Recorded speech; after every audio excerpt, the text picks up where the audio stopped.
Hey, yo, it's me, Pops Van Marmalade, and you're watching the Comics-Related Madness Network. Huh? So come get some. CromCon. CromCon. Hey, we want to shout out to our sponsors, Daytona Beach Comic Con. If you are a fan of comic books, if you're a fan of comic book conventions, and if you like meeting comic book creators and getting comics and comic-related stuff, then you need to make your plans to attend Daytona Beach Comic Con. This year's show is September 7th and 8th. Silverline will be there, so you should make your plans to be there too. We'll see you there. If you like comics and find yourself in the Orlando, Florida area, doesn't everyone come to Orlando at some point in time to see the House of Mouse? But when you're here, you need to make it a point to visit Coliseum of Comics, especially the one on East Colonial Drive. They carry Silverline comics, even a limited edition Coliseum of Comics version of our comics. So, when you go, be sure to ask for Silverline Comics and tell them we sent you. OCD stands for Orlando Collector Deviants. OCD, Steve and Trish, they're a family of geeks who promote geek things, particularly those around the Orlando, Florida area. They're big supporters of Silverline, and we think you should be supporters of theirs too. Go give them some love. If you are an independent comic book maker and you need to get your independent comics made, you need to look no further than Kablam Digital Printing. They print our books, and they do a bang-up job. They're not only trusted by Silverline, but many independent comic book makers. Head on over to Kablam.com and see for yourself just how easy it is to have your comic printed by them. And tell them Silverline sent you. Hi, this is Tim TK, host of That Silverline Show on Tuesday. Join us at 11 p.m. Eastern, 8 p.m. Pacific every Tuesday night as we discuss pop culture and the joys of making comics. Hi, I'm Barb Kilber, co-host of Silverline's Wednesday Wham. Join us each Wednesday nights as we discuss comics, literature, movies, and anything else that may catch our attention. I'm Roland Mann, and I host Silverline's Silver Sunday. Join me every Sunday at 8 p.m. Eastern as we make mine Silverline.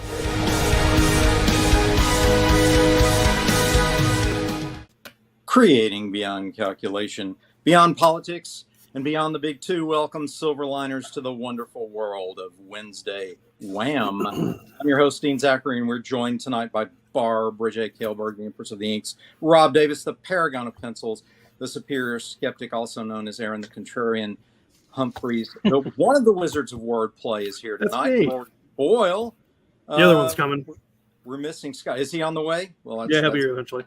That's good. That's good. We have an interesting topic tonight that even off camera we had started the discussion. It's a compelling one tonight. We're going to talk about epic fantasy. We're going to talk a little bit about defining the terms of what that means exactly and how narrow we want to keep those terms in order to limit our discussion, or whether we want to open it up to a wider range of category.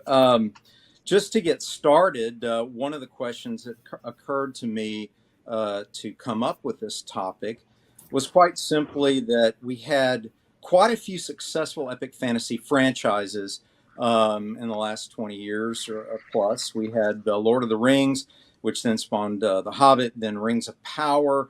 We have Game of Thrones. We have now Wheel of Time, among others. And in that sort of genre of swords and capes and medieval magic and so on, we have such a successful line of movies and television. Where are the epic fantasy comics, and why aren't more of them selling in the top 10 or 20 or even the top 50?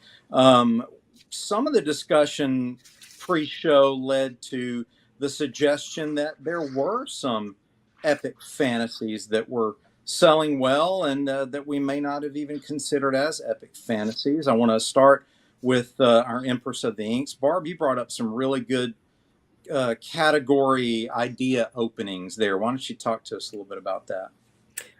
Yeah, when I think of epic fantasy, obviously the first thing I'm gonna think of is Robert Jordan's books or Tad Williams' books or the Lord of the Ring books, where you've got the sword and the sorcery. Mm-hmm, mm-hmm. But if you boil it down to what it is, you have an epic fantasy is a heroic, the hero's journey on a quest between right and wrong, or good and evil. Sure.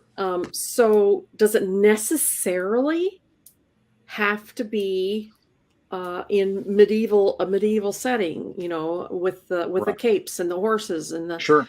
Sure. why can't it? It's been said that Sandman. This is my Sandman figurine. Pretty Why cool. Sandman has been considered to be an epic fantasy. It's got magic. Sure. It's got a long-running series, so it will be considered epic. Mhm. Our hero is on a journey, and it has also spawned, the successful Sandman series. It just got renewed.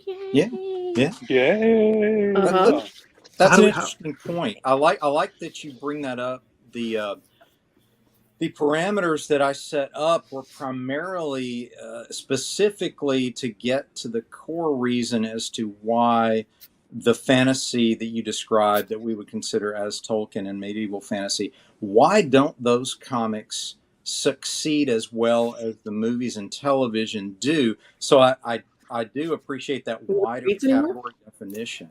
But that is where kind of I wanted to go, and then we can expand from there. I want to say hi to Cool Gamer, who says hello to everybody, and Calculus says buena sera to all of us, and back Buena at you there, sera. Calculus.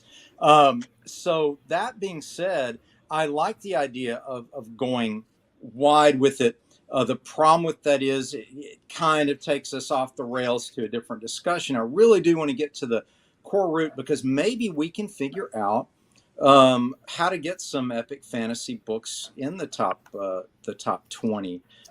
Rob, you brought up something earlier, pre-show, about some books that could be considered epic fantasy that sometimes do occur in those top rankings. What did you bring up earlier? Well, Warlord DC was pretty popular there for a while, and now I'm blanking on what I brought up earlier. Don't you hate that? Senior Travis moment. Morgan, Warlord. Yeah. That was It was that was a Warlord. very popular comic for a And little Conan. while. You also brought up Conan was the Conan. big one that I brought up. Yeah, Yes. which Yes. led me to Warlord and some of the Warlord other and so similar on. things. Yeah. Welcome, co-host and one of the Wizards of Wordplay, Scott Wakefield. Good evening, everybody. Better late than never, Evening, my evening. friend. I'm very happy to be here. Running a little glad- behind, and That's if all I just suddenly disappear, my computer will work great for months at a time, and then it'll decide that it's tired. It's just give me a break for the day, and I'll be clickety clacking along, and then Wow. And poof, Just- there he goes. and then Just gone, huh? I have no idea. So today it's been doing that. Mhm.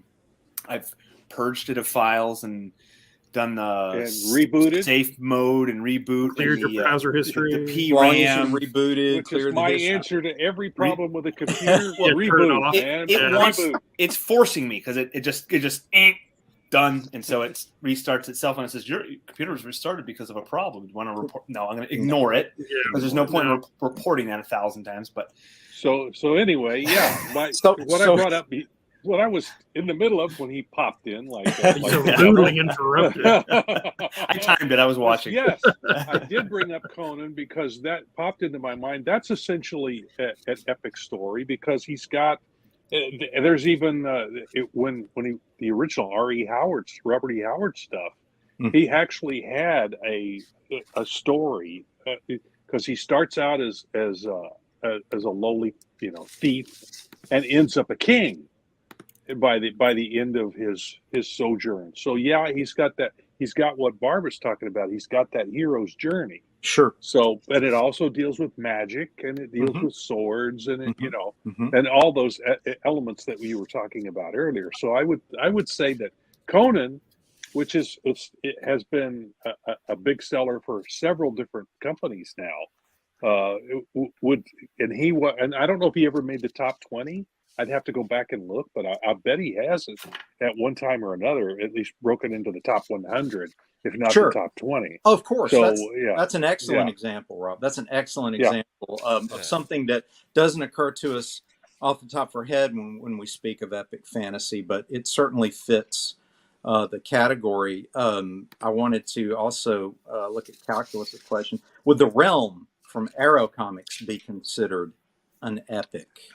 Probably, yeah. Yeah, I would Yeah, say if I Sure. remember what little I remember of Realm from Arrow, but yeah, Mhm. I believe you're right. Yeah. I believe that would too. Of course, that didn't crack the top 20, but Right.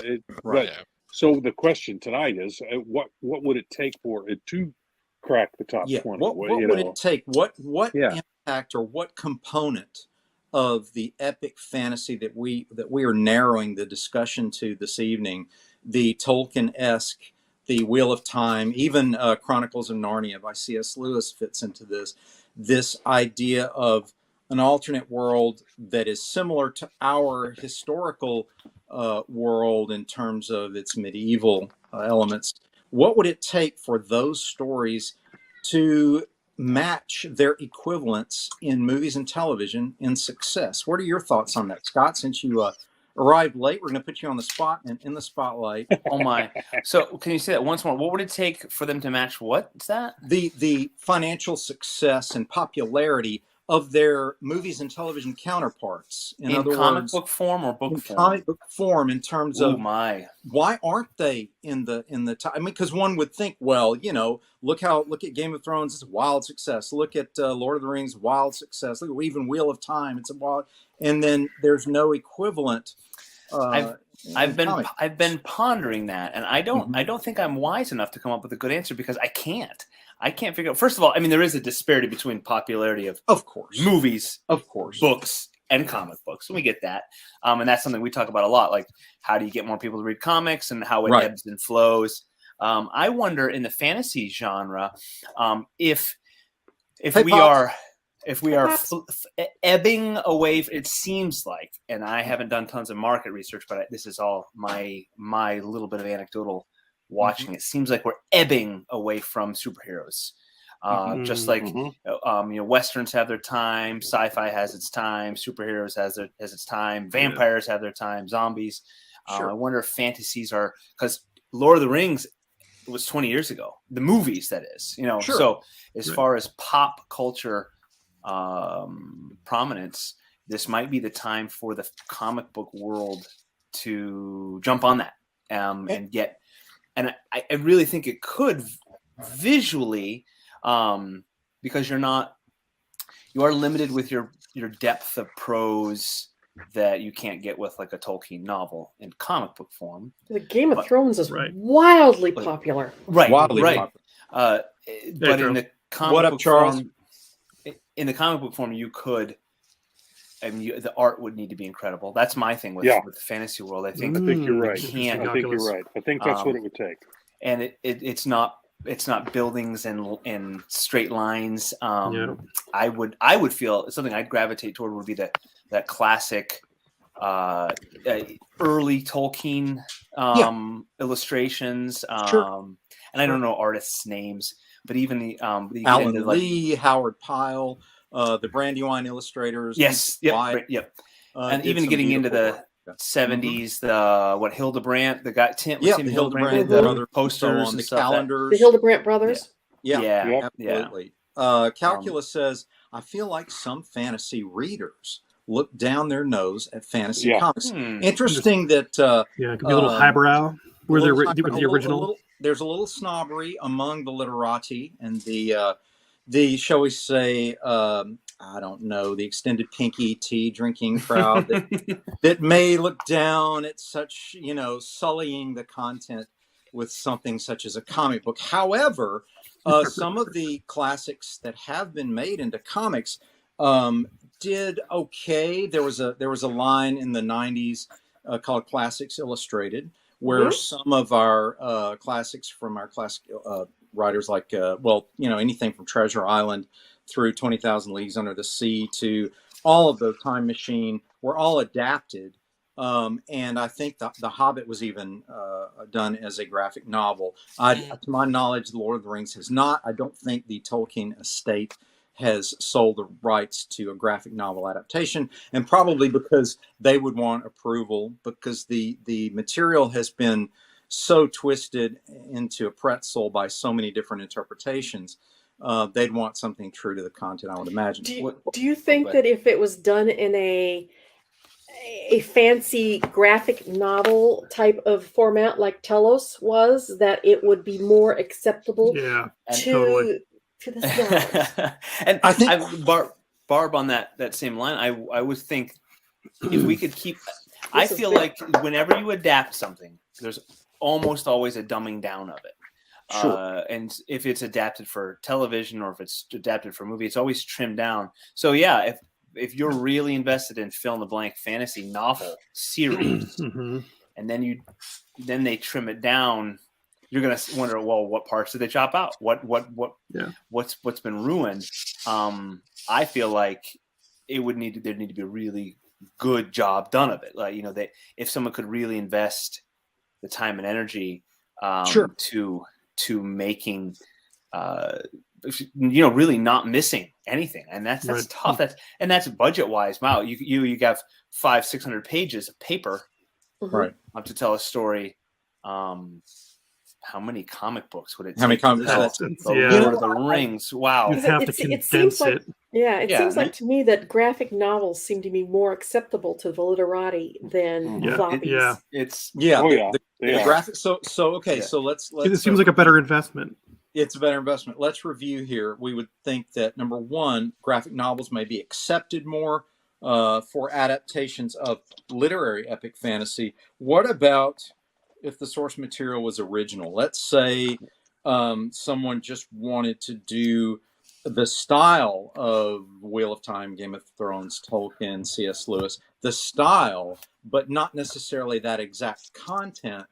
And I have some ideas there on the challenges of that. The first one that comes to mind would be there's a lot of front end work to create an epic fantasy. Anyone who's done any scholarly study of Tolkien understands that he was a professor of language at Oxford. So he wanted to create a very rich and well thought out mythology for the ancient prehistoric history, mythical and fictional, of ancient Europe, Western Europe, excuse me, that would be a counterpart to the Eastern European Greco-Roman mythology. And that's kind of what his thesis was in beginning that. So here we have a man who's going to develop the languages of the people. I mean, he's going to go granular with this, right? He's not just going to go, well, there's some elves, there's some dwarves, and then some of them went bad. And then, no, he's going to give you their language. He invented several languages based on the hierarchy of the elves and how ancient they were,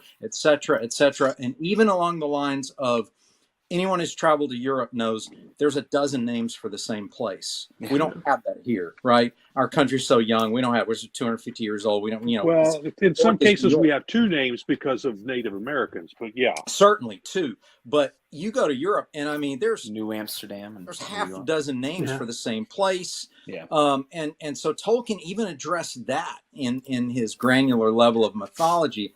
He goes and says, the elves knew it as this, and the men knew it as this, and the ancient elves, of course, called it this. So again, he's been knocked for that, but so has Anne Rice. So go figure. But that being said, you have this rich world to create. So there's a lot of front end work if you're gonna do a rich epic fantasy. That may be part of the reason not many of them are done. It's easier to just go, hey, it's set in New York City, right? So everything's already done for you, and you just look it up and start drawing it. That's part of it. The other part of it is that this is the reason that Superman is hard to write also, oddly enough. The other reason I think it's difficult, when you do a very broad brush approach to good and evil, it turns a lot of people, Aaron the Contrarian, off, because they say, it's been done, how many times can you do good and evil, good wins, blah, blah, blah. It's but boring. The challenge of making that interesting, right? You can do it. It just takes a lot more work than subverting the traditions and doing something totally new, which you can also do and still address the good and evil struggle. So I'll stop pontificating now and throw it to Aaron. Aaron, what are your thoughts on? I mean, why isn't there an equivalent Game of Thrones comic that's selling, just like crazy? I mean, what's the problem here? Why isn't it happening? Well, Game of Thrones doesn't deal with good and evil. Conan didn't deal with good and evil, and I would even challenge Rob. Well, yes and no. I've read enough Conan. It doesn't. I don't know. Conan deals with survival. Mm-hmm. There's a huge difference to me. I would also challenge the hero's journey. Conan is not a hero. He never has been. That's why I like him. He's a survivor. And so I think that is one of the strengths of fantasy. Is fantasy can write more nuanced characters sometimes. Superheroes, I mean, what does a superhero do to fight crime? If the superhero doesn't fight crime, then he's not a superhero, right? No, I don't know. Well, I mean- not always. Not always. Sometimes it's a broader definition of good and You evil. can challenge a superhero, but I mean, that's the one thing that I always liked. Like, Elric was very, dark, Right. the Elric dark is more. elves, Yeah. He's an if anti-hero, Conan. yeah. we might as well use D&D. Conan's Like an anti-hero, he's but well, he's Yeah. lawful neutral. No, he's chaotic Mhm. neutral. Is that what he Yeah. is? I mean, if you throw that out there, Yeah. his alignment is not necessarily along the spectrum of good and evil, right? Where he's in the middle. Conan, I would Right. say, is a survivor, like you said. He's more in the middle stuff. Yeah. Who That's what I else? like, because they're more just like people existing in this world. I don't necessarily think you have to do a lot of world building. Mhm. I think to a degree maybe, but I don't. I think you can unveil the world as you make up the story. I Yeah. don't I don't think you have to sit there and write volumes and volumes Sure, of crap sure. on your world to just put them in it. I Right. think and I did my Goblins, because the second part of my Goblins is very fantasy. The first part is fantasy too. I mean, the whole thing is a fantasy base. I didn't do any world building. Yeah. I did But it as you I went did. along. I did it You as I sort went of along. imply it, Yeah. though. I So imply it. the saturation level of the world building, that's an issue, I think, up to the discretion of the creator. They Right. want to go as deep as they want Well, to there's go. just not. You know, I'll Right. give you the information you need to know. Beyond that, Right. you just don't Right. need to know that. Right. So there's no reason Right. to put it in the context of the story. Yeah. So I mean, Goblins is a fantasy story. It's a very different fantasy Sure. story. And my Sure. story obviously does not deal with good and evil. Right. Far from it. If anyone here has read the whole thing, it goes far from it. It's a personal story, but it's an inner Yeah. character struggle. It's a too. character building. Yeah. Yeah. Calculus says if you can consider Bone an epic fantasy, it has to be Yeah. one of the highest selling. He's right. Calculus, Yep. good call on that. I That's had excellent. this on my stack of things to consider as an epic Yeah. fantasy. This one was probably one of the highest selling ones, but if you're Mhm. talking longevity, this one's been going for 44 years Yeah. now. Yeah. Well, they just Elf finished it, Quest. didn't they? Mm. Didn't they finish it finally? No, they're still it got delayed because of COVID. So they're still doing the next quest. But yeah, The this has quest, been yeah. 44 years now. That's probably the longest running and most well known. Hey, That's As far as comic books, yeah, as far as original comic books. book fantasy properties, I would or graphic I would novel. probably agree. ElfQuest is probably the most well known. I'm trying to think of any others, because I used to Spawn. read ElfQuest. Would you consider Spawn a superhero? I guess Spawn would be considered a superhero, even though he's not really a superhero. Yeah, Kind of dark fantasy, right? I mean, is it? yeah. It's Well, I mean- jumped through a lot of worlds, Yeah, so you do can have even consider Usagi Yojimbo. Yes, I was fantasy, going to say, but- yep. sure, absolutely. And he is I would say veers more towards the good, but he's also more of a survivor. Right. Um, Immortal Rising comic book says, "Hail, Yeah. hail, Immortal." And Baldwin says, "Have they made a comic imagining a future where the sun stops coming up? Nothing. 30 Days of Night is the only. Mm. No, more like a Walking Dead style tale of survival. Again, Yeah. 30 Yeah. Days of Night. Yeah. Calculus says, no, now it's ElfQuest in space. I know, yeah. Okay, all right. So Interesting. I think stuff like Game of Thrones and stuff is not in there. I know this sounds stupid. You can't. Maybe there's not enough gore and nudity in the comics or whatever. I watched half of the first season of Game of Thrones, and it became the sex violence show. Yeah, I it use really. I use other words for that, but It it got so surprises me that- ridiculous Yeah, that it it's was surprising. like.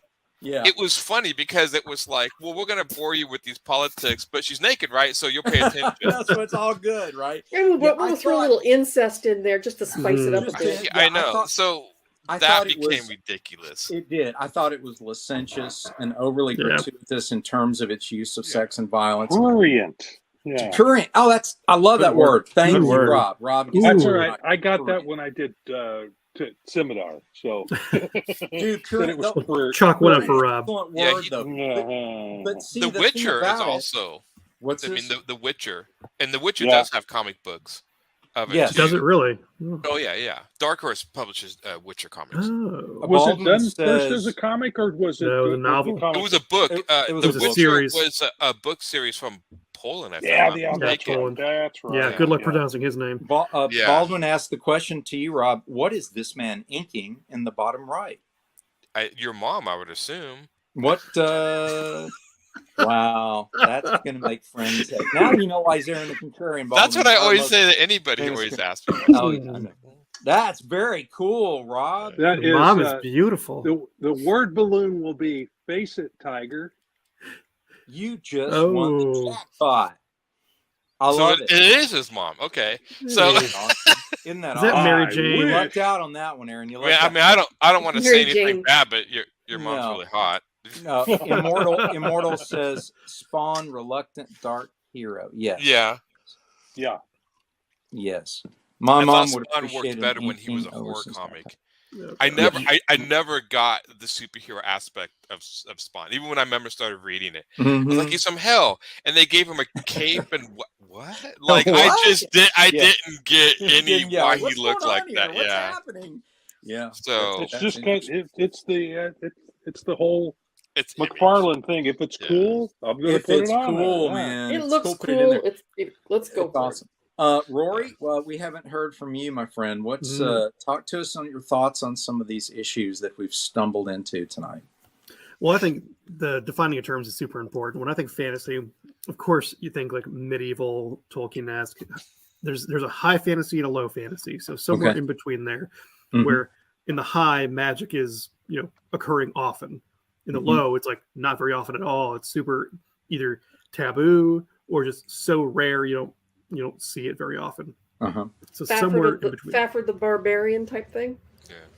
I haven't read that. What was it? Who was his partner? It was Fafnir and Mouser. And the Gray Mouse. And the Gray Mouser. Yeah, the Gray Mouse. Yeah. And I would have to say, if we're going to call something an epic, is it an epic as in like it's a massive, amazing story, or an epic in the literary style where you come into the middle of the story and then the hero dies at the end? Because literarily, that's an epic. That's Beowulf. Yes. Yeah. Right. So it has to have fantastical sequences or themes to it. Yes. It has to be in the past. It's got to be ancient. Because I mean, Steam Patriots could be fantasy. I mean, we're faux fiction. But I mean, anybody could argue that Star Wars is an epic fantasy. Of course, that's sure. So I mean, you In could fact, do it I in the was going to past, before we but got I mean, done, technically, Star Wars is supposed to be in the past from the Right, opening but credits, right? far, So there you far, go. Yeah, a long time ago, right? So it's relevant. In a galaxy far, far away. Right. Yeah. So, but that's precisely why I wanted to keep it sort of Tolkien-esque, because it really baffles me why these movies and TV shows are so hugely, I mean, just insanely popular. And even we discussed this a little bit pre-show. When you go to comic conventions, you see these people like dressed up and they're, what's that? Oh, that's World of Warcraft. What's that? Oh, that's Magic the Gathering. It's like, but this is a Comic-Con. I mean, there's no none of them are well, actually, Magic does have a comic. It's certainly not anywhere near the top 10 or 20 that I'm aware of, but they do have a comic adaptation. So the question then still becomes, what would it take? We'll ask it this way. What would it take to put the medieval fantasy as we understand it in the Tolkien framework, or even the Game of Thrones framework, minus the licentious R-rated material? More D&D. What would it take to make that happen? Would it just be a creative team that really blends everything that Rory just described with this appealing character journey, and with some of the things Aaron described, where you have characters that are struggling with their own inner demons, not so much the outer battle of the broad brush good and evil, but I mean, even Tolkien did that. I mean, Boromir struggled absolutely, with and stuff. So I mean, they weren't all heroes, even in the no, Fellowship, they're not. No, which I think is some. Yeah, it would take good story. Yes. Fantastic art. Yes. And a hell of a public campaign. Yeah, I mean, you bring in a hot artist that everybody knows. Yeah. Boom. I think do a huge Kickstarter campaign and a lot of PR, and you'd have it. But how do you get out to the people who don't know who these artists are? How do you get those new people in? I think like the artist name means nothing. You get the good art. Good art in the comic book world draws you in. You see it, and really, I mean, the cover is huge. They're going to judge the book by its cover, and that there's statistics to that. You get good art, you get good story, you get good PR, and guess who comes knocking? So draw them in with a Dean Zachary cover, but you can see artists on the inside. Hey, wow, well, there's an idea for you. I think y'all hit on something there, because we need to do a fantasy comic now. No. Yeah. I'll do it. I'll do it. On their Rory Warbeard with the Bedwell. But in terms of the future of comics, it wouldn't hurt for any aspiring creators out there, both within the Silverline family and outside, to seriously consider working hard at that to bring it back. And if you wanted to stay within the parameters that we've set, great. If you want to expand into other parameters, that's great too. But I would love to see some people take that old-fashioned D&D Tolkien environment and really tell a fantastic story with great art. Tell a good story, okay. I haven't seen the next the new D&D movie. Looks clever. Looks clever. It looks fun, and that's great. It's fun. I don't think that sort of story would have staying power, but it's a movie. It's 2 hours of fun. If you had that D&D world, and we talked about it last time, I think, about the novels, the D&D novels, the Dragonlance books. Those came from a D&D adventure that it was a great story and a great characters. And I still, you got Tanis and oh my gosh, I'm going to forget their names. But DC did Dragonlance for a while. Did they? They did do Dragonlance. There's still Dragonlance. I think there's still Dragonlance books out, but I might be mistaken. I know they did the old. The Dragonlance name went away, I think, but I could be wrong. I'm because when it went from TSR to Wizards of the Coast and so forth. Yeah, some things did change.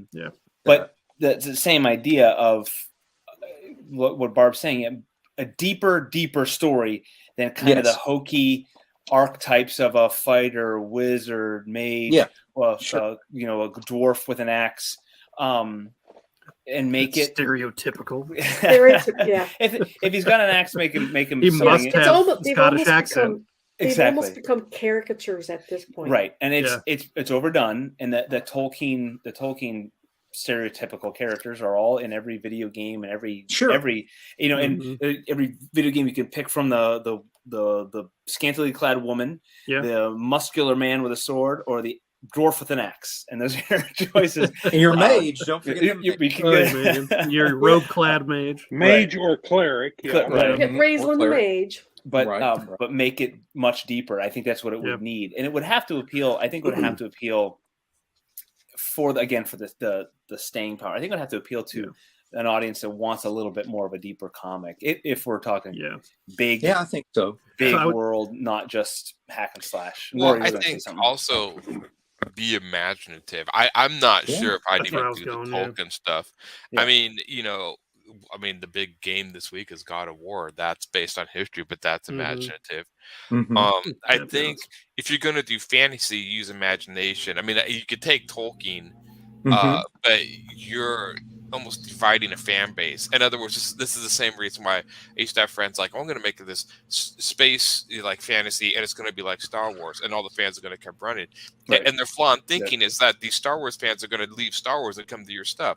They're not going to. They're going to spend their money on Star Wars. So this is like, to me, like making a Tolkien book is great, but if you're trying to get Tolkien fans, they don't care. They're just going to spend their money on Tolkien stuff. So I think it behooves you, if it's fantasy, do something that you've never seen or done before. And again, that's the magic question. Again, why do these TV good story? But why do these TV shows, like Dean says, so popular? Because they're based on these book series that have been around since the 50s. I mean, they've had built-in generational like fan bases that are watching these things. You don't see many original fantasy series coming on. They're all based on something else. That would to me would be the test. Make your own original fantasy series and see if it catches. Yeah. So That's when you said good. be imaginative, that's the Right. key. And That how do really you is. be imaginative? It's really Yeah. it's Well, tough to get away. You set parameters. You set rules of your world that you do not break, because it Right. forces you to be more imaginative in that context. It doesn't have to be the same rules as Tolkien's world or the World of Warcraft or all that. Shift it.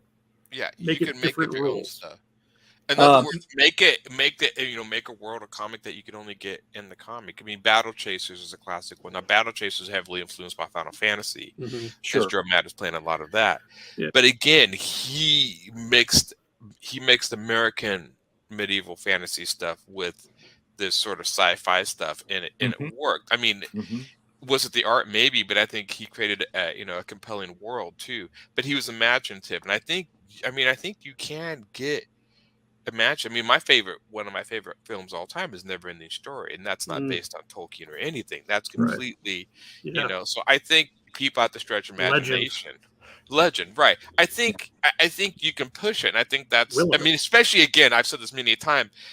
I'm always amazed that people will get a comic book and a blank page and then draw the same thing they've seen over and over and over again. And it's like, dude, you can make anything you want. Like, really push the boundaries. Don't draw what's safe. I mean, because people talk about, well, video games don't take chances because of the billion-dollar industry. Yeah, comic books don't have any money. You're not losing. You're not losing anything to do your own stuff. Yeah. In other words, don't copy to the point of where everything's a copy of something successful. Right. I'm doing this story I'm working on now. I have the first issue written, but I'm trying to find time to do it. Is that Noct the Barbarian, which is short for Nocturnal. And all I did was take a barbarian and mix him in a world of Halloween. That's really That's cool. it. I just smushed it.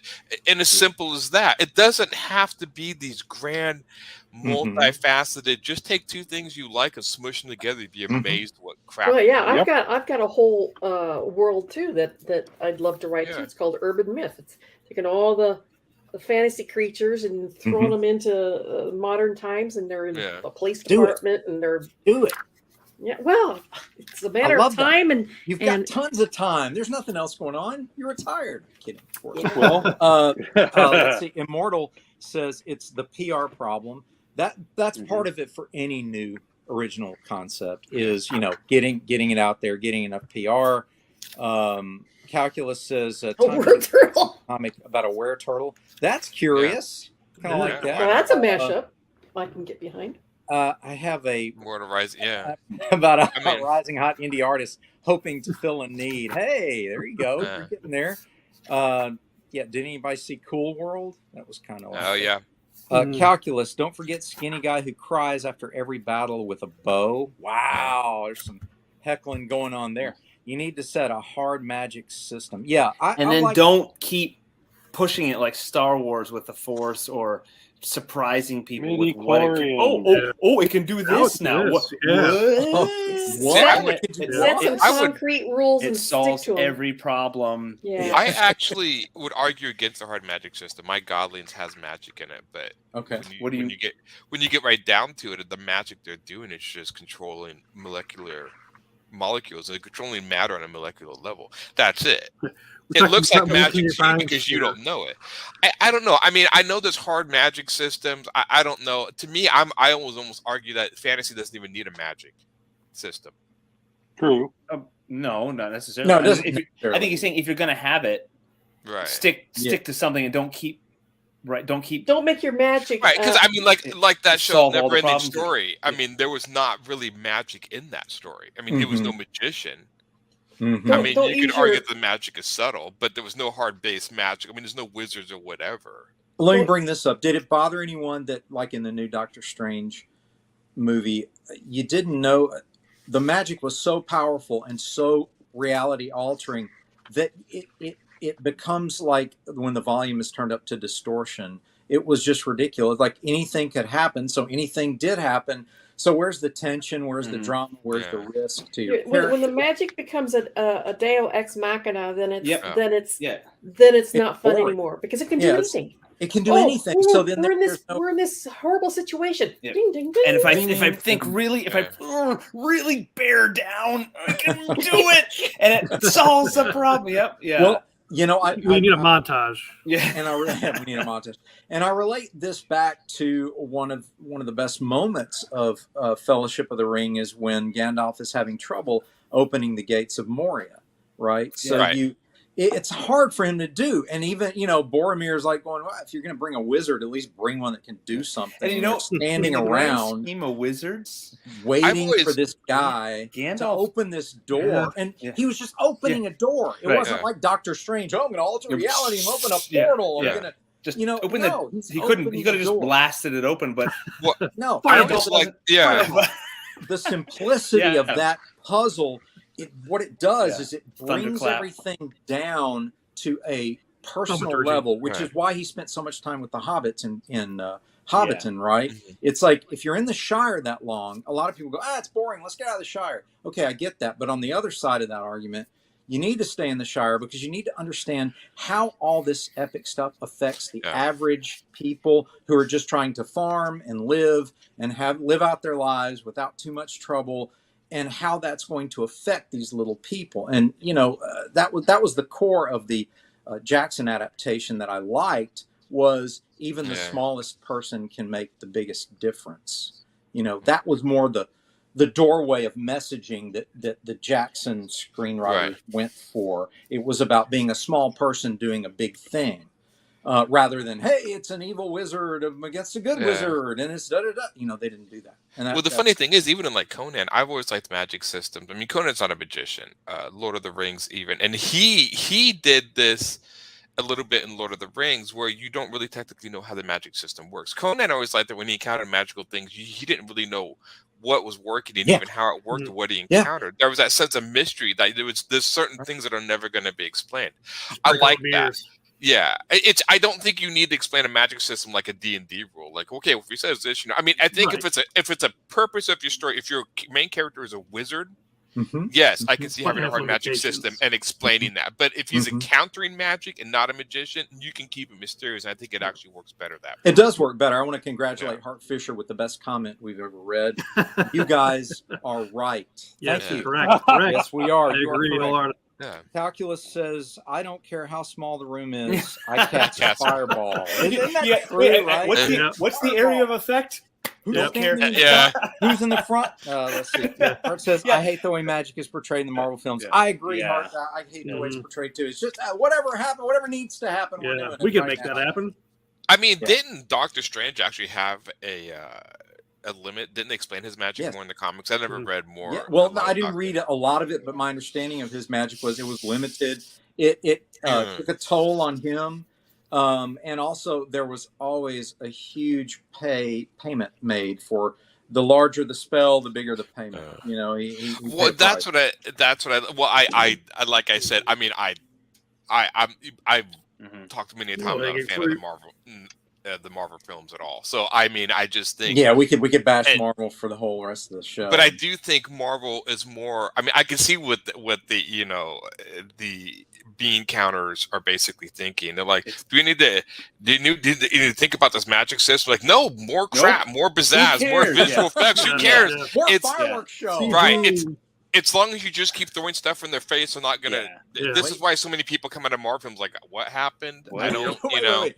As long as you do as much fireworks as possible, and wait for it, use a pop song to celebrate the crowd, ladies and gentlemen. And now you got to give a wink and a nod to every incarnation of anybody that was ever mentioned. Which, in fact, I'm surprised they didn't throw in a David Hasselhoff, Nick Fury somewhere. They missed that. I know, right? Maybe they couldn't get missed opportunity. Yeah, there's so much, but Aaron, don't worry when they get time travel in there.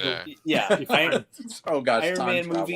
Man movie. I was breathless for 2 hours because Iron Man's my guy, and then kind of from there, it did this through some of Endgame, and then magic and then time travel. I mean, I can't keep up. Yeah, I didn't even watch the TV. I think I watched WandaVision. That's the only TV series I watched of theirs, and they keep having more and more. What's that, Loki? Loki, everybody says is good, but I know there's a part of me that's like, I just rather could read the comics. I don't know. I mean, there's a part of me I'm like, do I really need to see Disney just Nick Fury meets Baywatch. Yeah. Cash in. Yeah. Ka-ching, ka-ching, ka-ching. Wow, yeah. ka-ching, ka-ching. Have instead of the Coast Guard helicopter lower down, have a Shield helicopter coming down. Yeah. Oh, yeah. I never even talked about this. I Don't always take find away it so our funny small that cameo.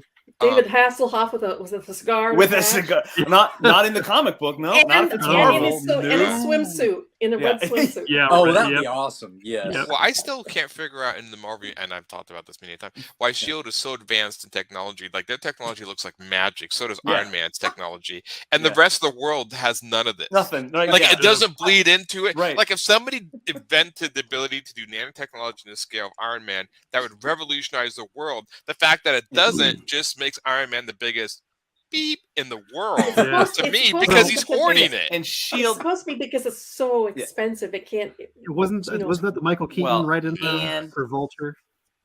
What? Oh yeah. What about him?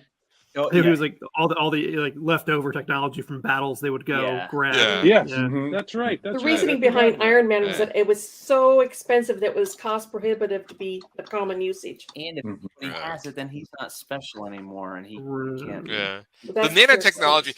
I like the Iron Man and like you, Scott, in the beginning, where the iron suit was more of I like that. It had a little bit of limits, but now in the movie when it's just like doing anything, I'm just like, okay, it's not even a suit; it's a second skin. Right. It does everything. Yeah. Again, we come back to believability and limitations. The Hobbit movies. Oh my goodness, verisimilitude and just basic physics. Don't even. And I don't like storytelling. I don't like.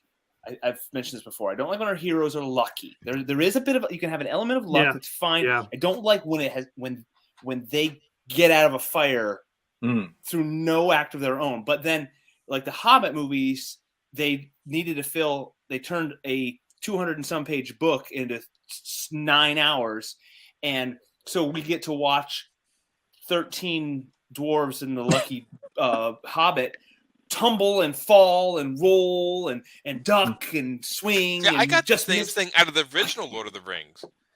There were moments like I remember like when they were killing orcs, like they kept sending the orcs and the Orgai and like even I remember them coming out in the bridge in the battle of like the wall, the Great Wall. I can't remember, and they're like just kicking the orcs' butt. Like I'm like, these are the most ineffective soldiers I've ever seen. Like these guys come up scary and they don't even dent that. I'm like, I was actually waiting. Like, do our heroes ever get qualitative? Hurt? Well, the orc. They're waiting now. To be fair, the orcs that you see in Moria are not nearly as scary and deadly as the Uruk-hai, the genetic. Well, that's what they sent against in the second movie against the city, right? It was the Uruk-hai. It was, and they failed just as miserably. Well, they had Helm's Deep, They had their Olympic runner running in there. It was raining. It was muddy. They were tired. It was just there was a part of me that all day. I enjoyed the Lord of the Rings. I really enjoyed this movies, and I even enjoyed the Hobbits. People were like, how can you like the Hobbits? Like, I just think of them as stupid D&D adventures. I don't care. Sure. And that's all because that's I didn't really care. I mean, they got the initial story of the Hobbit, and then you get to see lots of monsters and creatures and stuff. So it never really bothered me. I enjoyed it for what they were. But I thought Lord of the Rings just got just ridiculous. It's like you're talking about luck, and I'm just like, dude, these guys would take on armies of these Orgai or whatever, and I'm just like, I could just see Saruman going like, maybe I need to rethink this strategy. I mean, they became the equivalent of fantasy stormtroopers. Well, yeah, the orcs were essentially cannon fodder. Yeah, they wanted numbers. Yeah, right. Yeah, it was the numbers. I mean, you'd see that huge field full of. Then you usually in real war that actually works. You got the tanks that they put out there, but you've got all those troops. Those are cannon fodder. Oh, I know. You had ballista. You had they're siege just to tower. slowly work. Slowly lower the numbers of the I don't men. know. There was just so that they can I think. Overcome them. Well, remember, somebody needs to at least lose an arm or a leg or a finger. Yeah. There had to be somebody cut. Like I wanted to see at least one of the elves Aragorn died. with a Band-Aid on his face. I mean, the guy fell off a cliff with his horse and whatever. I'll just walk it off. Yeah, King Theoden he died. had a rough King go of Theoden it. died. Yeah. Trying to fight the Nazgul. Boromir was the only one that got hurt, and how many times did it take to kill Boromir? He does take. Frodo gets stabbed. Boromir got axed, and got shot up with arrows. So we lost it. We lost our hero. The first movie is the best. What 4 or 5 of the dwarves die in the Battle of Five Armies, right? Yeah, we lost a lot of the dwarves. Yeah. They just needed some sort of epic funeral. Yeah, dwarves or whatever. Yeah, I know. None of them died. It just got to the point where I'm like, I have thousands of troops. Yeah, I got a dwarf with a hammer. Yeah, so the guy's Legolas. like, well, Legolas hits everything he fires at. Legolas can do acrobatics. Legolas can do. Yeah, can run. It got a little falling stones. I know. Well, to me, which that never bothered me because he was able to walk on snow. Well, he was able to walk on snow, so I didn't see why he couldn't run up stones. So I'm like, that didn't bother me. But he's a natural sprinter. Good point. Yeah. So there were so many things they did with the little elf boy, which always made it so funny because if he's so light, is his bones hollow, and can he fly? Maybe he's walking on snow because it's magic. No, that's a magic thing. Elves. Okay. Elves are almost a racial trait. in their presence. Yeah. Racial trait. That's a +5 to. Yeah, he's got a +5. The elves do get like a +2. It's a racial, right? I like the racial trait. That almost seems like oh yeah. Well, you elves walk on snow. I know, right? Aren't they hilarious? Yeah, but they lose something to their constitution, right? You have to give that up. Yeah. Right? When you If you walk on snow, can you walk on water? Water's more dense. I mean, I was surprised that everyone else just didn't let the 5 guys fight because a lot of the elves were dying in Helm's Deep, but Aragorn was. That's why the story is about them. If it was about a bunch of guys that died, it's an epic fantasy. I mean, of course he can't die, but I mean, just losing an arm or something shows some battle wound, and I mean, I You're could on just the see, inside, right? I could just see veterans PTSD. coming up with cut off arms and stuff, and just going to Aragorn and what are you, punk? You a king now? You didn't lose crap. Look at you. Yeah. Hobbling on his one leg. Yeah, I know. Well, Aaron, just to be fair and to clarify, drift in the book, the elves did not come to help at Helm's Deep. The men had to fight that battle on their own, and a lot of hardcore Tolkien fans were like, "What? The elves showed up?" But it was dramatically satisfying for the screenplay, so everyone sort of went along with it. But honestly, the book is much more intense in terms of, I don't know how they're going to survive because it's just men fighting this battle, right? And then, of course, Gandalf shows up at the end. That series of books is so hard to get through because it's the weight of the universe. Just slowly it can descends be on you as you read this book. By the time you get to the last one, you are just...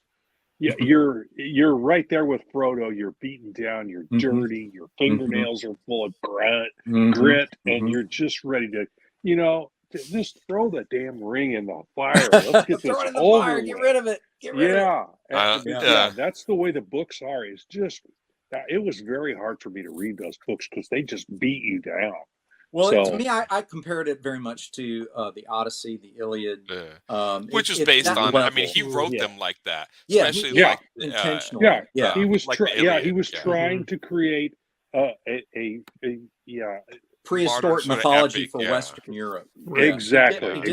And it's if you look at it in that way, he was pretty successful at it. Yeah. I mean, look how popular it is today. Yeah, still to this day.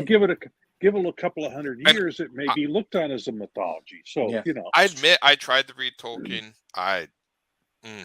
Too hard. It is. But give me Robert E. Howard. Dense. Oh yeah, Robert It's a bit of a slog. Yeah, It's a bit of a slog, but the names slow you down. Like you're reading big. Who? What? And then you've got Sauron, and then you've got Saruman, and which took me forever to figure out. When I first saw the movie, I'm like, who's who? I'm like, I know, but it's it's part of the book. So the books are like that too. And Boromir, but you know what's Faramir, and the Bakshi version They intentionally thought Saruman would sound too much like Sauron, and in portions of it, he calls him Eruman, then calls him Saruman because they changed their mind again. It's very. They didn't go back and read. It's very strange. He calls him Eruman. Good that movie. was very odd. It was just jarring. Yeah. Eruman, common name. You do this if you delay me. That's pretty good. Thank you. I watched it about 5. You are a voice actor in the making. I know, really. It's good. Who's the voice of Gandalf in the Rankin Bass Hobbit? Anybody? Wasn't it the guy who played Saruman? He's a famous director. He's a famous director. John Houseman. Houston. No, not John Houston. John Huston. Very good. Angelica Houston's dad. Yeah. Very John good. Huston. Yep. That's and, right. Yep. Orson Bean is Bilbo. He's from he's been with lots of stuff, but I don't think he's related to Sean Bean or Sean Bean. Yeah. Sean Bond. He was the voice of Unicron in the Transformers movie. Yes. Was he really? Really? Yep. Wow. Yeah. Do you know who the voice of Unicron was in the Transformers movie? Unicorn? Talk to me. Well, wait. Who? That wasn't Leonard Nimoy, was it? Mm-mm. He was in there. He played another voice. It was his last performance. War of the Worlds. Yeah, War of the Worlds. Orson Welles. Orson Welles. Yep. Orson Welles. Yes. Yes. Really? It was his very last performance. And he had no idea what he was playing too. Yeah. Well, Leonard Nimoy played a voice in there too. He was like, "Well, it's going to the trust." So, Scott, couple how many bigger rings names. were there? Just trivia question. Real quick. How many what? How many rings? How many total? rings? Oh, there were 9. No. No. There was 10. More than that. no because there was 4 and 2 and No. There were 9 7 for men. men.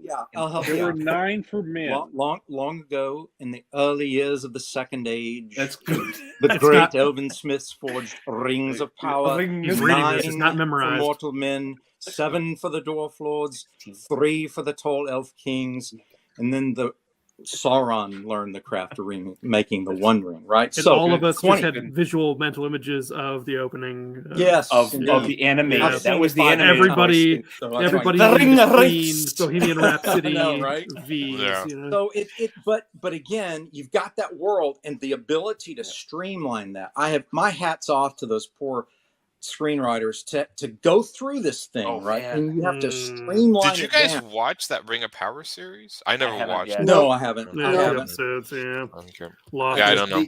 The and the Wheel of Time.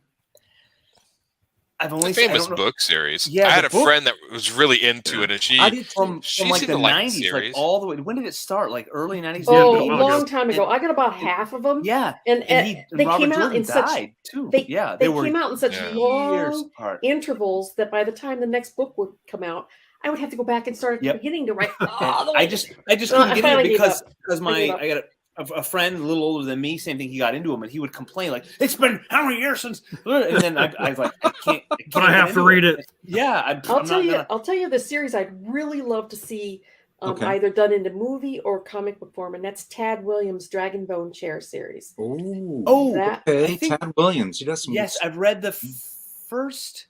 Is that series the second book is one of them? I feel like is strikingly different than the first one, and I couldn't get into it. Maybe that's not what it. anything Tad Williams writes is really, really good. I really like the Myth series by Robert Asprin.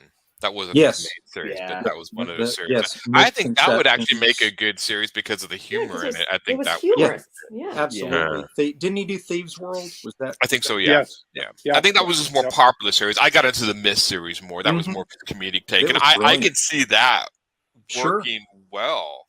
Mm-hmm. As a modern day, because all the tongue-in-cheek humor in the book is already in the book. That I can see that working. Well, okay, so I'm going to throw a question out there for everybody to comment on. Why aren't some of these producers having comic companies do adaptations of Rings of Power, Game of Thrones, Wheel of Time? Why aren't there I comic just don't think versions? they sell. You know, it's funny that people used to. It's funny. I remember buying the Batman. The Batman Me movie too. came out. They I bought the did the Batman same book, thing. and it was like a prestige format. Right.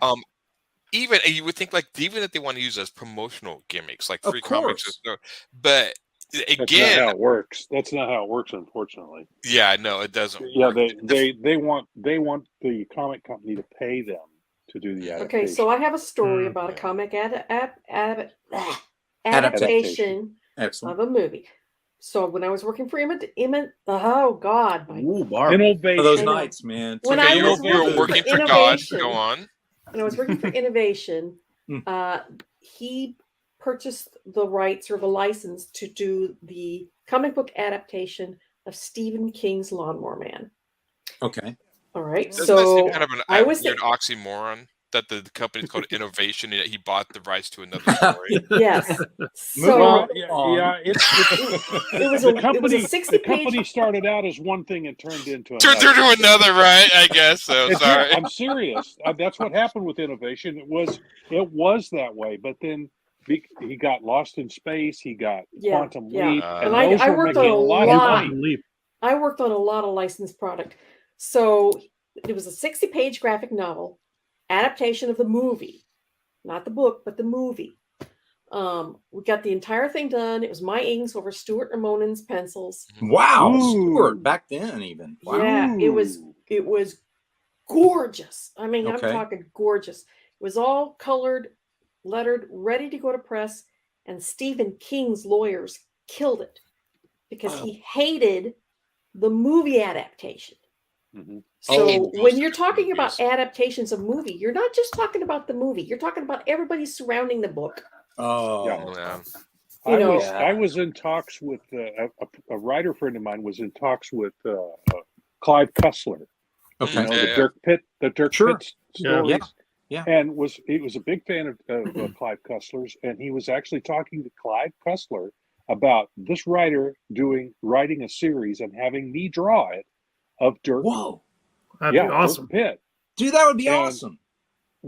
I did a few drawings, and we were still talking to him, and then his publicist came in and nixed the whole thing. Yeah, see, you've got all these other people involved in these movies. Killed it, and it just collapsed. That's You've got not only the movie company, but you've got the people who own the original rights to all these stories. You've got the movie rights. You've got this and that, and it's just incredibly complicated to get these things into comics. You know, you've got to go through so many hoops. And you got to pay licensing to this person and licensing to that person and a likeness and you know it's very complicated. And every page that you draw has to go through, like, I have a great story about the stuff what I was doing for Star Trek, and I don't know if I've told this before here or not. Tell it again. I may have. I had one of the first books I did for DC was it had Captain Kirk and he was meeting Trelane again. Okay. And we sent the pages off, and I got back my share of the original art, and I'm going, all the heads were pasted over of Captain Kirk, and I'm going, what happened here? And apparently it had to go past William Shatner and other people at Paramount, and apparently they'd had some trouble with the likeness of William Shatner. So I curiously peeled one back just to see what the original looked like and what the new one looked like. And it was his hairline. Great story. Great. Yeah, that's awesome. I've done Nightmare on Elm Street, Child's Play, Lost in Space, and several other ones. And it's always it's a zoo. It's not worth the effort. I did Star Wars and Knights of the Old Republic, and even though that's never become a hugely successful film, I had to go through those same hoops. Every page I did had to be approved by Lucasfilm. Wow. Barbie was the same way. I had to submit alien creatures that hadn't been on the show. If we did something that hadn't been on the show, we had to submit drawings of what they were supposed to look like. So and they wanted it to look like somebody had we couldn't do insects or anything weird like that or anything that didn't have human anatomy with stuff stuck all over it. Yeah. So I finally got to the point where I didn't just submit one. I would submit only 4 boobs, 3 or 4 designs for each alien creature. How? So what would they do? They'd say, well, we want aspects of this one and this one, and put those together to make it. So so it was constant stuff like that. You know, it's funny. going to comics, I've always thought, and I've never understood about the fantasy comics. And I mean, again, I can't do this because I'm a man of one, but I've never understood. It seemed like an epic fantasy world would be ripe for a connected universe comic. Yes. Universe. Yes. And I'm surprised no one's ever done this. I agree. Because you have superheroes, take the same concept of superheroes. You can have like a comic book with the Ranger, comic book with the Elf. Yeah. And then you can have like them team up like the Avengers. And I don't see why anyone's never done this before. And I would say you could make it linear. This is my feeling. I know there's problems with that in the superhero world. Give it a beginning and an end. I mean, you could write it for 10 years if you want, but have everybody go through time and don't get confused with how long people are. Okay, they've been alive for 30 years, but they're only this old. I like your idea, and have everybody have the whole story world play out. I mean, it's kind of what Rory and I are trying to do with ours. If no, absolutely. We could get into it. We can Well, keep going. But I think somebody attempted that whole. Now it wasn't bits and pieces. It was a comic called The Last Kingdom. Does anybody remember that? The Last Kingdom. I think there's a book series called The Last Kingdom. But it was a comic book series, and it went for years and years and years. But it was one huge storyline. Yeah. I never bought any of it, but I did see some art from it, but it was this huge epic story that this guy had created. The guy, I'm sorry? Lady Death did that a little bit. He connected a horror universe. I mean, he had like Evil Ernie, Lady Death, and there was like a few other characters he tried to do. It was popular for a time. Fantasies, it just seems like absolutely ripe for this idea. Yeah, well, yeah. And if you took the template, Aaron, that you were talking about, the Tolkien-esque template, and you took those characters and you said, okay, we'll do a solo adventure for the dwarf, a solo adventure for the elf, a solo adventure for the ranger, but then they come together and have a book that has them together, like the Avengers, and then a book that has just Captain America. So you'd have a book with the Fellowship, but then a book with just Aragorn, a book with just Gimli, a book with just Legolas. I think the Silverline creative world could do it.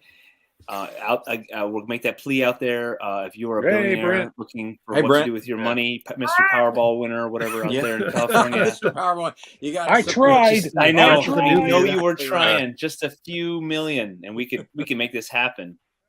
Because I've often wondered, even with publishing companies, like would a company that publishes multiple titles be better at making a shared theme of their titles? Because so many independent comic companies come out and they have titles from all different genres, so they cover everything. But I've often wondered, what would it be if a company decided to have a shared universe?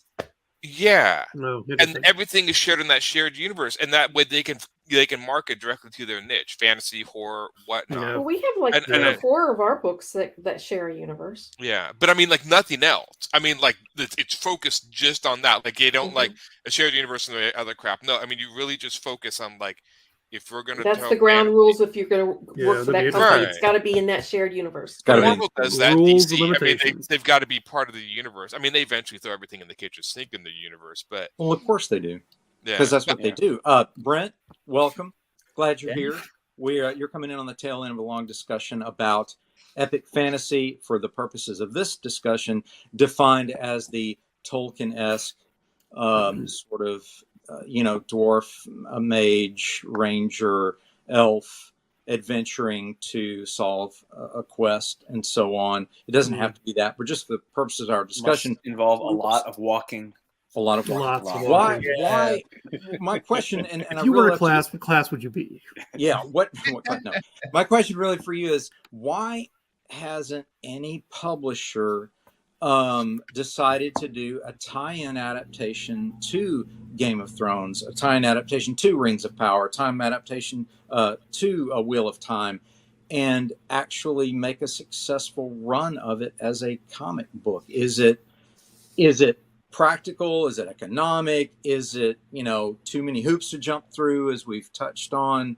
What are your thoughts on that? Because it seems like a natural thing. In the past, when a Batman movie would come out, you'd wait and you'd get the comic adaptation of that Batman movie. So why not the equivalent for the epic fantasy movies? I'd love to get your take on some of that. I know there's a Game of Thrones comic. Okay. I I didn't know actually thumbed through one at my local comic shop before I knew anything about Game of Thrones. So I know they're out there. It probably does have to do with licensing, I guess. I mean, It's a nightmare. The new Lord of the Rings show, I think, had buy-in from Christopher Tolkien, but that they also had $1 billion to throw around. Yeah. So, Yeah. yeah. Where's that Powerball when we need it? I know. Yeah. I Gone. bought them. Yeah. I did my part. Oh, I was totally, if we won, I was totally going to be a silent partner in Silverline. And Did Hey, not everybody. give me the right ticket. Dang it. I would do that. Oh, yeah. Absolutely. Calculus says Silverline kind of has the Image Founders styled shared universe. We do. A lot of our titles could conceivably cross over. So we appreciate that vote of Yeah, confidence. even Twilight Grim could be a city somewhere else in the universe. Yeah. yeah, Divinity and Cat and Definitely. Mouse are made for each other. They are made for each Yeah. other. And I still maintain Silverblade, if it ever comes out, maybe next year. Silverblade, because of the nature of the weaponry that appear in Silverblade and its timelessness, the weapons are passed throughout history. So it can take place now, it can take place in medieval times, it can even take place in alternate universes, especially Twilight Grim with the, situation with the vampires and so on and so forth. Speaking of shared universes and Silverline Kickstarter, we've got a Kickstarter going on right now, and it's it needs more backers, and it's the fantastic Fall Frenzy, and we really need you guys to go to Silverline.com and check out the Kickstarter and support it. Count them, 5 books. And here's the thing, I want to interject here. People are going, I don't want 5 books, but you don't have to buy 5 books. No, you can buy. No, you don't. You can buy 1 book. You can buy all 5 books. There's a $1 tier that will take you to an a la carte menu that just is add-ons. Exactly. You can buy the original art by itself. I thought that was a great idea. Yeah. Yes, it is. So if you see a piece of original art, but you're not interested in any of the books, you can do that. Just go to the $1 tier. If you see 1 book that you want to support, you can totally do that and ignore the other. If you want a T-shirt, you can do that. It's just wide open. Don't feel like when you see it, it's like, oh God, 5 books. I don't want 5 books. We got it covered for you. We got everything you want. We've got Switchblade, we've got Cape Town, we've got Divinity, we've got Trumps, and we got Pendulum. We've got 5 comics in 1 campaign. It literally, guys. I mean, if you want to support independent publishing, you want to support these unique ideas we're always talking about. You want to support a universe. Silverline. You sound like public television. Hey, it's that time of year, folks. Let's go. Yeah. We need those pledges. Hey, I can tell something. You don't like it when we do it, and we don't like doing it either. But that's kind of what makes it happen. Is we're only here as long as you guys want us to be here. Right. We love doing the work, but support always helps it grow. And what's cool about, first of all, supporting indies is you get the little extras. You get this time here, and we reveal tidbits about our stories and so forth that you wouldn't get elsewhere. But supporting the Kickstarter campaign, we make a point of giving you things that you can only get at that time. You're not going to find this stuff later on. It's what's that? Giveaways. There's made by readers like you. Yes. Contributions to these comics are made by readers like you. That was PBS enough for you. Our campaigns are half the point. I mean, the stories are done; they're ready to go. There's no speculation. You're getting the story when you back it, but you have the opportunity to get the extras, and you won't get that from any of the big guys, and even some of the bigger indies. They don't have, you don't have this level of involvement. So go. Every Kickstarter that we have as a success gets us one step closer to being in your retailer store. Yeah.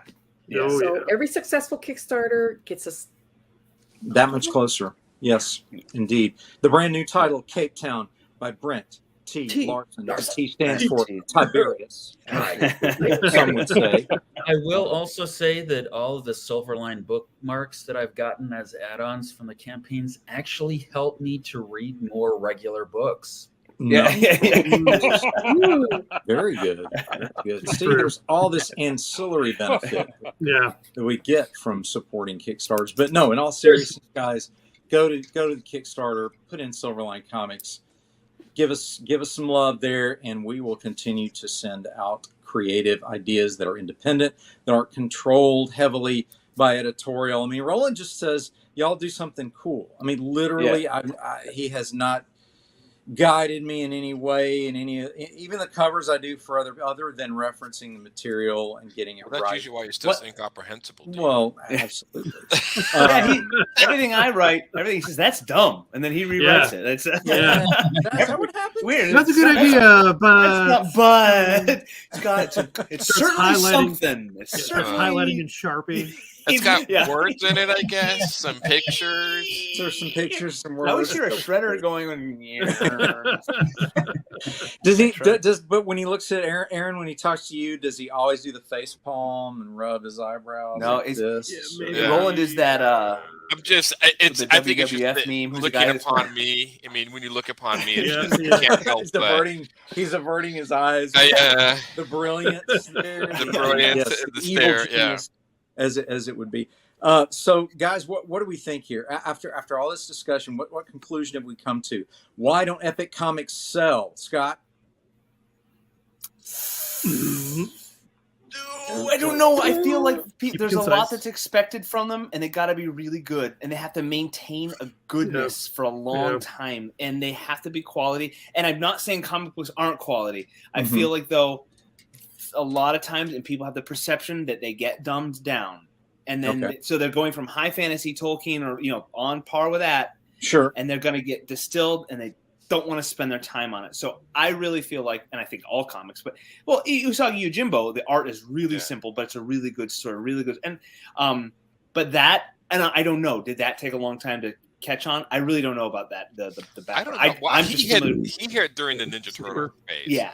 Mm-hmm. So that was I feel like it has to be really, really good. And I know that sounds dumb, but we can have stories that are fun, pulp, page turners. But I feel like something about the fantasy world, people want it to be stellar, just really good, and it's got to be literary. Good. Rory, what about you? I think times are tough, and people don't have as much money as they need to, and I think they want more bang for their buck. So a graphic novel with quality printing, quality hardcover, a full story together that I can sit down and read the whole darn thing and feel satiated. Okay. All right. Good quality story. Rob, what about you? Why don't Epic Comics sell? I think they do. Sandman is a good example of it. It does. Okay. But why don't we have more? I think is even better question. Okay. And I think everything that everyone said so far is absolutely true. I think what's going to have to happen is what happened with Sandman. You have to have a creator with a singular idea that has a singular voice that he uses in writing or drawing or whatever with the character, and it has to. It's like, how do you capture lightning in a jar? Sherlock Holmes was just a creation that Conan Doyle came up with. He had no intentions of him doing much more with him than making a few bucks with him and then moving on to do the stuff that he wanted to do. And he ended up creating an iconic character. How does that happen? Well, you have to have all those ingredients that you cannot possibly think about ahead of time and say, this is what it's going to take to make this. It has to be it. And it also has to happen at the right time, with the right story, with the audience is primed properly for it. And it's lightning in a bottle. You can't capture it, but that's what it's going to take. I think that's brilliant. You've made my point. Sacrifice small children to get your career. I mean, that's how you were making the right time. If that works for you, that definitely works for Aaron. I can't help you. I want to say something, Rob. I think you made the You can't get me some small kids a second. No, Move to another country. I'm sorry, you can't have my granddaughter. Rob, I think you made the point that's the tagline for the show. It's beyond calculation, it's beyond politics, and it's beyond the big two. We've got to go beyond what's expected to achieve what we're looking for. Somebody's got to have the light bulb goes above somebody's head. It's either an artist or a writer, or both of them together in the same human being, and to create something like that. Unless you get noticed by just that right person, you got to have the budget for it too. That's what I was going to say. Not necessarily. Not always. But for me, that helps. If I wanted to do that, I can't afford an artist. I can't afford to pay somebody unless somehow I can convince them. Or the publisher picks us up. But unless like your Ninja Turtles, or somebody like me, we had 11, 12 years of who already has an income that keeps him alive and he doesn't have to worry about making his income from drawing the comic book or whatever. And you find somebody like that who can do it for you. That's essentially what I'm doing with Ron Porter on the Boston Bombers. No, that's why I'm going to this next thing. Yeah. That's why I'm working with Ron Porter on his Boston Bombers book. I'm not making a dime on this thing. I'm spending money on Bristol board and everything. But it's because I believe in the story. I think he's got a hero story going on here with this thing. I think this is a great idea. If you can, it's all about a lot of it's luck. It really is. When I say that, what I mean by luck is it means when preparation meets opportunity. Yeah. And they don't always meet. Sometimes they pass in the night and they don't touch. But that's what luck is when you're prepared for when that opportunity comes. I think you just described Aaron's love life. Barb, it's working for him, and he's not making animal or little child sacrifices. I think that's okay. We don't get into what makes Aaron success. I know there's a lot of kids in your neighborhood, Rob. I'm so glad you don't know where I live. So Aaron, when you put a ring on? Barb, you had something actually edifying to say without these yahoos jamming all night. Go ahead. We're taking up too much bandwidth. Come on, it's going to require a fresh take on a tired old theme. And it's going to take a unique perspective of a good writer, some good art, and getting it into the hands of reviewers. People who will write about and say, "This is the best thing I've read in ages. You guys need to read it." Getting it into the right hands. Word of mouth. Getting it into the right hands to promote it is essential. But it's got to be a fresh take, because as we pointed out very early in the show, we can only have so many dwarves with axes. Yeah, good point. Aaron, I'll make it then. If you want a fresh take on fantasy, my Goblins book is probably the freshest take you're gonna get. Wow. So I'm to write a review. Transition to self-promotion. Is that what?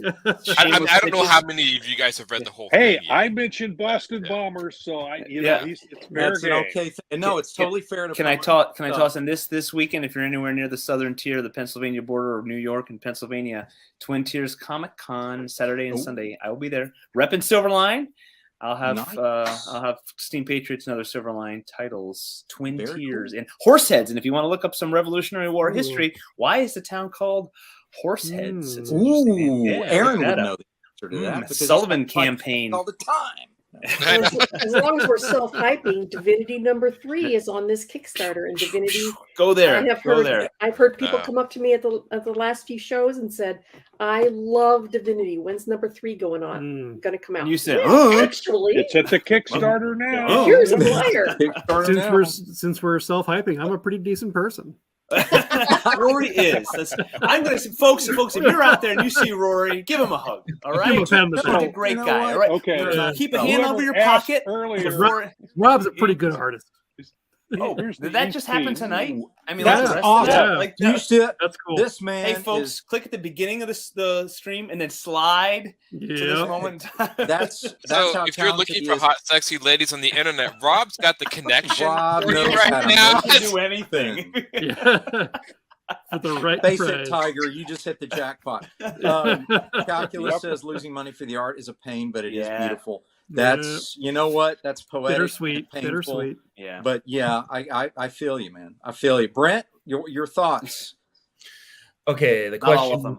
was Not all of them, please. Why do you have a new background? Yeah. Where are the sticky notes? I'm on vacation. I'm on vacation. I'm on vacation. Awesome. Awesome. So Oh. the Are you on question- vacation in Florida? Yeah, it's Oh, true. okay. There's a hurricane. Oh my I know God! there's a hurricane there. Yeah. I hope you're tied down. Be careful. Be careful now. No, Yeah. Brent, just very quickly, your thoughts on what's it going to take for a successful epic fantasy comic within the parameters that we discussed for most of the show Yeah, to but like really make it. quickly, like 15 words. Okay.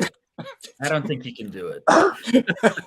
Okay. I think all the big properties that are popular Mhm. come from novels. And the cool thing about a novel is you can build a world from the ground up using as many words as you want, and people love it. But comics are 22 pages long, and you're going to have to describe a whole new, not only a world, but how money works, where people live, what they look like, the different races, is there magic? Are axes the only thing they've got? And that's just the tip of the iceberg. I mean, Sure. frankly, I love the comics that I write because I don't have to explain all that to people. My heroes live in apartments. I don't have to explain what an apartment is. Very cool. They wear masks and nobody questions why do yes, okay, there's a question. Why do superheroes wear masks? But I can explain it in a way that it makes sense in the world. But when you're talking fantasy, you have to build all of that, and you have to do it in the space of a really truncated period in space. It's just really hard to do. Yeah. It's It takes inspiration though. Again, It does. and there's part of that. Yeah. I'll backpedal. I think it can be done. I just don't know how to do it. That's why I run. Find your muse. I like that. I like that, Brandon. I like that. Total honesty. I love it. Guys, we've come to the end of another wonderful Silverliner Wednesday Wham broadcast. And I appreciate everyone's input. Y'all did great. And we always like to close with our motto as we say goodnight. We like to say, make mine. Silverline. Hey, I'm Pat Broderick. Make mine Silverline.